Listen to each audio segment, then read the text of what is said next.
Hey guys, Danny AR10 here, and this is my review of Batman Arkham Asylum for the Xbox 360, produced by Eidos and Rocksteady. It is a third-person action-adventure game where you play as Batman, the Dark Knight. The premise basically starts off as you have captured Joker and admitted him into Arkham Asylum, and it's all part of his plot to basically escape and use Arkham as his own base to retrieve something that he lost and kind of take down Batman. So it's really all part of his plan. The game blends a lot of action and stealth with third-person perspective. As you guys can see, the perspective you play as third person, you do get a lot of gadgets.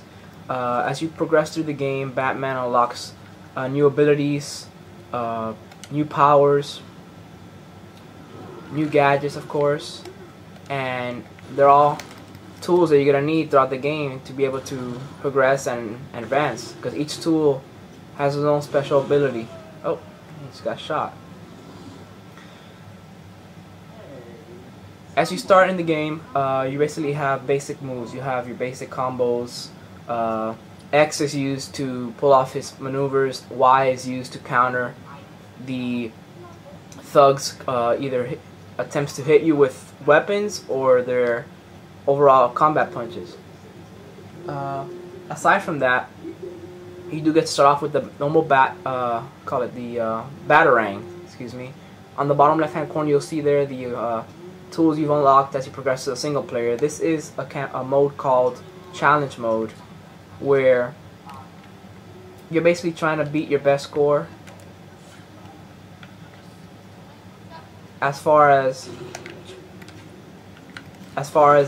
taking down the enemies with a certain allotted time limit. Probably wasn't the best mode for me to review the game under, but because it requires patience to go ahead and take down the enemies. You're basically trying to fight against the clock and take them all down as quick as possible. And you do have an online leaderboard.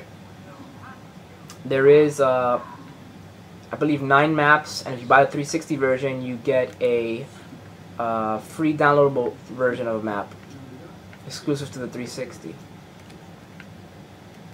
So I'm going to try to be very quiet here while I try to take one of these guys down. This guy's over here is all by himself. As you guys can see, the view that I'm in right now is called detective mode. It essentially is activated by pressing LB, and what that does is it lets you see through objects. It lets you see where all the enemies are and kind of give you a detailed overview of the level. So what I'm going to try to do here is take down one of these guys. He's isolated right here. And I'm going to try to take him down very stealthy. I'm going to wait a little bit here. Wait for him to make his move, because he's all by himself right now.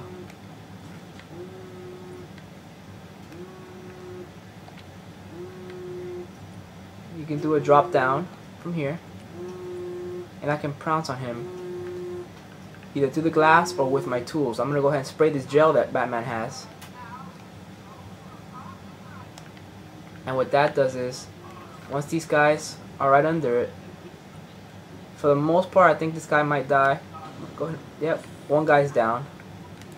I went ahead and took him down by exploding the roof right there. And what happens is the AI in this game is very good. These thugs, they react accordingly to what's going on in their environment. So if they see a lot's going on, you make a lot of noise, they're gonna see you and they're gonna react to it. And they got to gather around the body and kind of set up a perimeter. So your mission basically throughout the regular game and this challenge mode is you got to remain unseen. And you can take the approach of the action mode approach. I mean, if you want to play Splinter Cell style, you can play Splinter Cell style. If you want to play action oriented, you can do that. The game acknowledges any way of playing the game.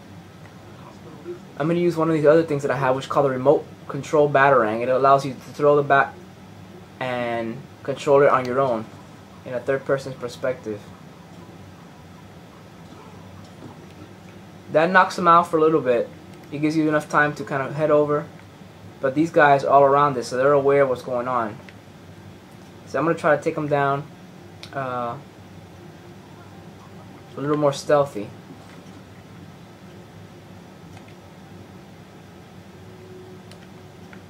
I know that this wall here has that little gel liquid,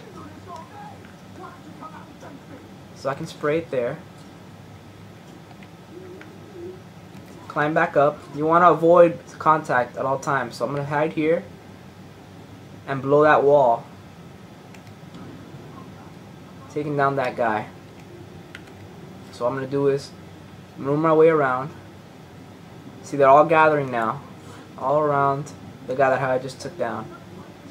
And as you start taking more and more guys down, the AI starts to react, and the fact that they start acting more scared. They start seeing that they may be next, so they start, you know, losing a little bit of confidence. They may start wandering off on their own because they're scared.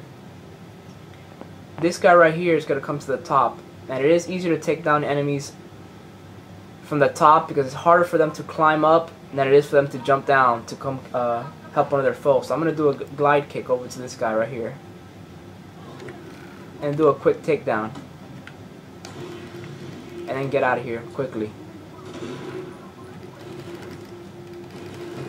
And they're on me now.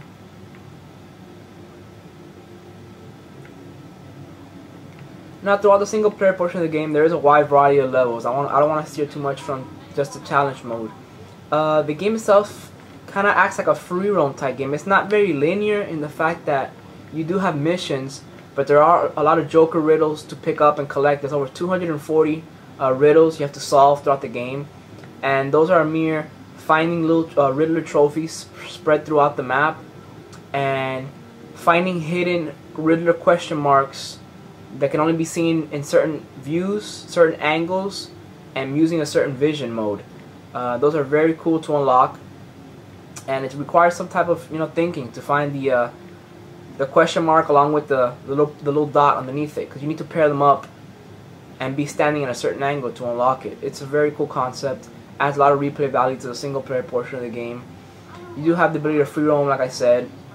Some of the parts of the level seem very, very open, like the courtyards in Arkham, where you can kind of hover over the mansion, glide around. It is very cool. It gives you the feeling that you are Batman, you are the Dark Knight. Graphics are on point, guys. It uses the Unreal 3 engine, I believe, for the physics.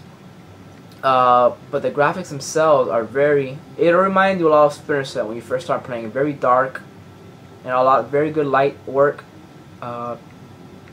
It does give you a sense of, you know, you need to be in certain areas of darkness to kind of avoid being detected by the enemies. So in a sense, the lighting, you know, is really good. Other modes, you do have your basic online leaderboards. It doesn't have any online gameplay or co-op. The challenge maps, you're basically using this game mode to basically challenge yourself to better times. I'm gonna try to take down these guys, you know, not stealthy, just quick.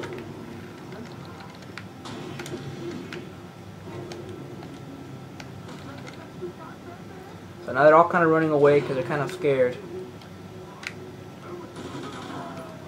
And it took me down.